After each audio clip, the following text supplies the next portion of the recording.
Hello friends, welcome back to Arunkalai garden. இன்னைக்கு நம்ம இந்த வீடியோவில் எதை பற்றி பார்க்க போகிறோம்னா பொட்டுக்கடலை சட்னி எப்படி அரைக்கலாம் அப்படிங்கிறத பார்க்க போகிறோம். இதுக்கு தேவையான பொருட்கள் என்னென்னா, நம்ம வந்து தாளிக்கிறதுக்கு கருவேப்பிலை, அப்புறமா வந்து இப்போ இவ்வளோ தேங்காய் எடுத்து வச்சுருக்கேன். நான் வந்து ஒரு தேங்காய் உடைச்சி அதில் ஒரு பாதி தேங்காய் ஃபுல்லாக துருவி வச்சுருக்கேன். ப்ளஸ் வந்து இங்கே வந்து பொட்டுக்கடலை எடுத்து வச்சுருக்கேன். அப்புறமா வந்து ஜீரகம், பச்சை மிளகு, தாளிக்கிறதுக்கு கடுகு, அப்புறமா எண்ணெய் இவ்வளோ எடுத்து வச்சுருக்கேன். ஃபஸ்ட்டு வந்து நம்ம இது எல்லாத்தையுமே அரைச்சிக்கலாம்.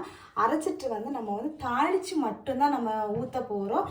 ஸோ வந்து இது வந்து பச்சையாக வைக்கிற சட்னி நம்ம ஹோட்டல்ஸ்ல எல்லாம் கிடைக்கும்ல, அந்த மாதிரி ஸ்டைலில் தான் பண்ண போகிறோம். வாங்க எப்படி பண்ணலான்னு பார்க்கலாம். ஃபஸ்ட்டு வந்து மிக்ஸி ஜாரில் வந்து நான் வந்து தேங்காய் ஆட் பண்ணிக்கிறேன்.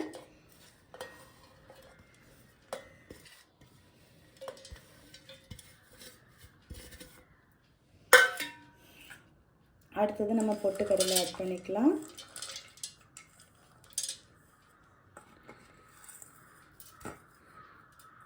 அடுத்தது நம்ம பச்சை மிளகாயை கட் பண்ணி போட்டுடலாம். ஏன்னா முழுசாக போட்டால் கொஞ்சம் அரைகிறதுக்கு தான் இருக்கும்.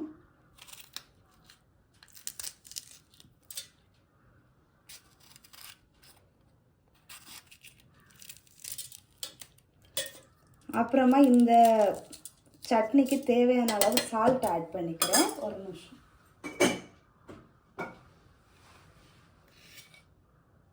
இந்த அளவு சால்ட் ஆட் பண்ணுறேன். இது வந்து நம்ம டிஃபனுக்கு தானே யூஸ் பண்ணுறோம். ஸோ வந்து சால்ட்டு கம்மியாக போதும். ஏன்னா வந்து நம்ம டிஃபனுக்கு இட்லி தோசைக்கு அதுலேயுமே நமக்கு வந்து உப்பு இருக்கும். ஸோ அதனால தான். இப்போ வந்து நம்ம கொஞ்சமாக தண்ணி ஊற்றி கிரைண்ட் பண்ணிக்கலாம். கொஞ்சமாக ஊற்றினா போதும். உங்களுக்கு வந்து தண்ணியாக சட்னி வேணும்னா தண்ணி கொஞ்சம் ஜாஸ்தி ஆட் பண்ணிக்கோங்க. கெட்டியாக வேணும்னா இந்த மாதிரி கொஞ்சமாக ஆட் பண்ணிக்கோங்க.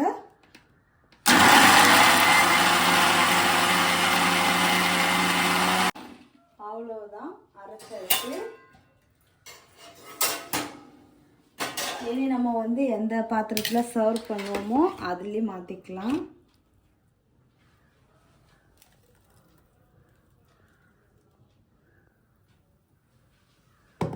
இதில் இங்கேயும் கொஞ்சம் இருக்குது. ஸோ இதை மட்டும் கொஞ்சமாக தண்ணி ஊற்றி பண்ணிக்கலாம்.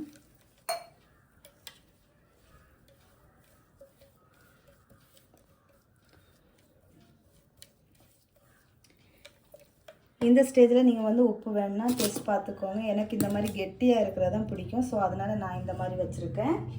இதே மாதிரி நீங்கள் வச்சிங்கன்னா தான் நம்ம ஹோட்டல்ஸில் எல்லாம் வந்து தோசை இட்லி கூட எல்லாம் வந்து நமக்கு நிறைய சட்னி கொடுப்பாங்கல்ல, அதில் இது ஒரு வெரைட்டி சட்னியாக இருக்கும். அடுத்ததாக வந்து நம்ம வந்து இதுக்கு ஒரு தாளிப்பு ரெடி பண்ணிக்கலாம். இப்போ வந்து தாளிப்புக்கு ரெடி ஆயிடுச்சு. கடாயில் கொஞ்சமாக எண்ணெய் ஊற்றிக்கலாம். கொஞ்சமாக போதும்.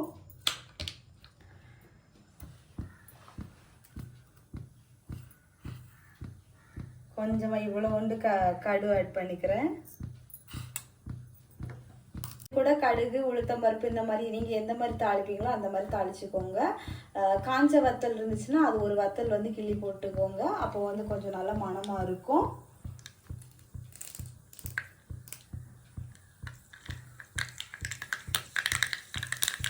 அவ்வளோதான். ஸ்டவ் ஆஃப் பண்ணிவிட்டு கொஞ்சம் போல் கருவேப்பிலை எடுத்து வச்சுருக்கேன், அதை போட்டுக்கலாம். தாளிச்சாச்சு. அப்படியே இங்கே சட்னியில் ஆட் பண்ணிட வேண்டியதான். அவ்வளோதான், நம்ம தேங்காய் சட்னி ரெடி. இந்த சட்னி வந்து ரொம்ப டேஸ்ட்டாக இருக்கும். பட் வந்து நம்ம வந்து ரொம்ப நேரம் வச்சு யூஸ் பண்ண முடியாது, கெட்டு போயிடும். ஸோ வந்து ஜஸ்ட் அந்த டைமில் செஞ்சு உடனே யூஸ் பண்ணுறதா இருந்தால் இந்த சட்னி பண்ணிக்கோங்க. இல்லைன்னா இதே மாதிரி சேம் ப்ராசஸிங்கில் செஞ்சுட்டு தாளிக்கும் போது தாளிப்பு கடாயிலே ஊற்றி லைட்டாக ஒரு கொதி வரைக்கும் வச்சுட்டிங்கன்னா போதும். ஆனால் வந்து டேஸ்ட்டு வந்து வேரி ஆகும் நம்ம ஹோட்டலில் சாப்பிட்றதுக்கு இதுக்குமே. நீங்களும் இந்த மாதிரி சட்னியை ட்ரை பண்ணி பார்த்துட்டு எப்படி இருந்துச்சு அப்படிங்கிறத கமெண்ட் பாக்ஸில் மறக்காமல் கமெண்ட் பண்ணுங்கள். Tata, by.